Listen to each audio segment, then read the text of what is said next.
அஸ்ஸலாமு அலைக்கும். Hi friends. இந்த வீடியோ எங்கள் அம்மா வீட்டில் எடுத்த வீடியோ. எடிட் பண்ணி போட கொஞ்சம் டிலே ஆகிடுச்சு. ஆக்சுவலி இந்த வீடியோ எடுத்து 2 வீக்ஸ் கிட்ட ஆகிடுச்சு. அன்றைக்கு மார்னிங் பிரேக்ஃபாஸ்ட்டுக்கு வந்து பரோட்டா வித் கறி குழம்பு தான் செஞ்சுருந்தாங்க. அது சாப்பிட்டுட்டு அதுக்கப்புறம் பாப்பா வந்து மேலே ஏறுறது கீழே ஏறுறது. மேலே வந்து எங்கள் நானி இருக்காங்க. நானி மீன்ஸ் அம்மாவுடைய அம்மா. அவங்க வந்து மேலே இருக்காங்க. அவங்க மேலே இருக்காங்கன்னு மேலே ஏறுறது, நான் கீழே இருக்கேன்னு கீழே இறங்குறது. முதல்ல மேலே மட்டும்தான் ஏற தெரிஞ்சிச்சு. இப்போது கீழேயுமே இறங்க தெரிஞ்சிச்சு. தெரியவும் மேலே ஏறுறது கீழே இறங்குறது இதே தான் பண்ணிகிட்ருந்தா. மதியானம் வந்து கொஞ்சம் ஸ்பெஷலாக செஞ்சுருந்தாங்க பகாரியா. எங்கள் ஊர் சைடு பகாரியான்னு சொல்லுவாங்க. ஊர் சைடெலாம் வந்து நைசோறுன்னு சொல்லுவாங்க.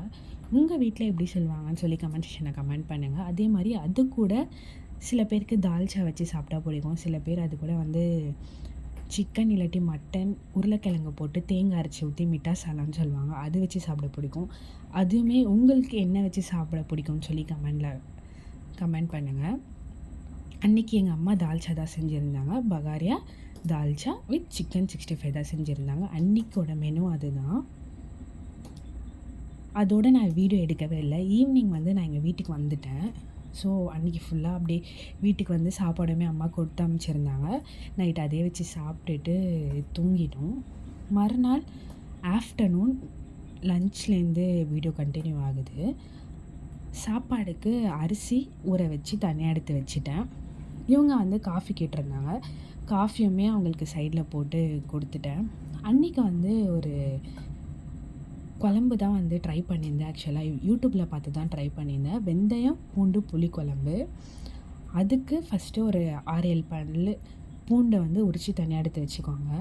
இதை வந்து நம்ம வறுத்து அரைச்சி மசாலா ரெடி பண்ண போகிறோம்.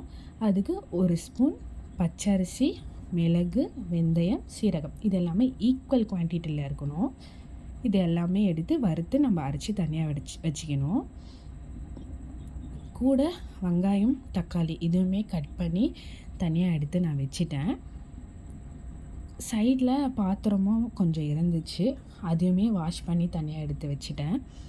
நிறைய பேர் வந்து வீடியோ வந்து சப்ஸ்கிரைப் பண்ணாமல் பார்த்துட்ருக்கீங்க.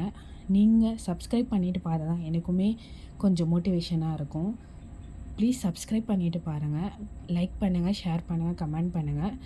அப்போ தான் எனக்கு வந்து நீங்கள் என்ன மாதிரி வீடியோஸ் எதிர்பார்க்குறீங்கன்னு சொல்லி எனக்கு தெரியும். நீங்கள் கமெண்ட் பண்ணிங்கன்னா தான்.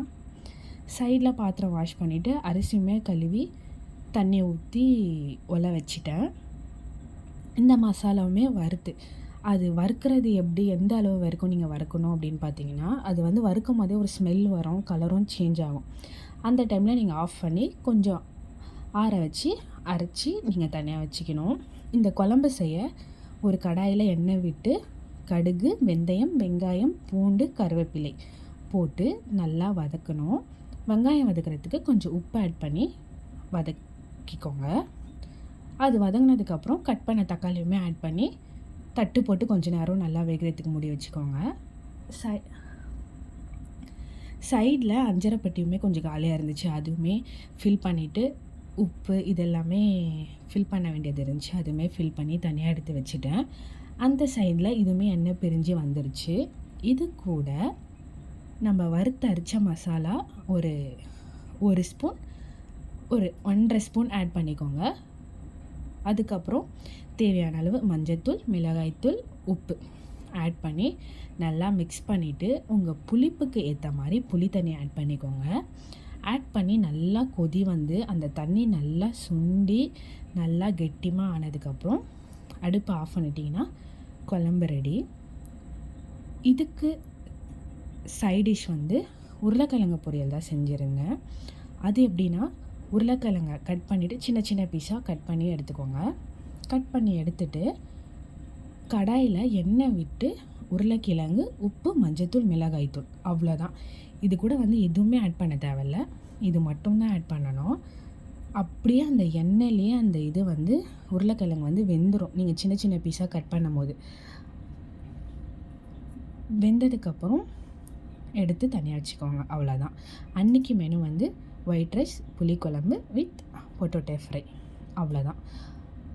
இந்த வீடியோ பிடிச்சிருந்தால் லைக் பண்ணுங்கள், ஷேர் பண்ணுங்கள், கமெண்ட் பண்ணுங்கள். மறக்காமல் சப்ஸ்கிரைப் பண்ணிக்கோங்க. நிறைய பேர் சப்ஸ்கிரைப் பண்ணாமல் பார்த்து